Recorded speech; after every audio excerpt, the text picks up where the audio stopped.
Malang sa kanya. Oo, Ruby na din to. Ay, oh, hindi. Sa kanila mga naiiwang kapatid na kanyang mga magulang. Sino ba sila? Mga buhay nila. Ito si Sarah at John. Kaya yan ha. Iya. Sarah, bumati ka muna. Iya. Pangalit po sa Bulacan at Busog yung busog. Ikaw ay nag-OFW. Sa Kabanyahe. Ah.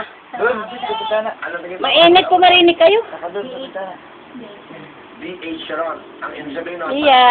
ng isang kasambahay. Matagal ka pa sa Saudi? Sorry, Abu Dhabi? Matagal? Kaya yan na kay nanay, oh. Ang nanay, tatay mo. Ay, Iya.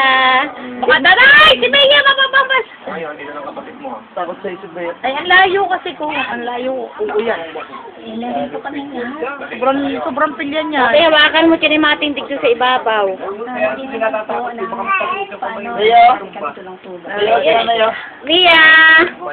Ah! Pero tinutulungan mo. Okay.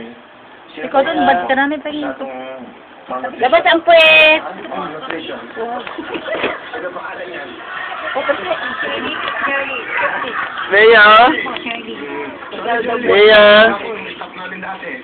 Tatay, nag-akyat na ng maigi. Ikaw ka na. Bea. Ikaw ba yung dalaga? may asawa na po. Wow, ilan ang baby mo? Wala pa akong anak. Hindi ka magkakanya. Kasi hindi pa binibigay ng Panginoon. Pero ang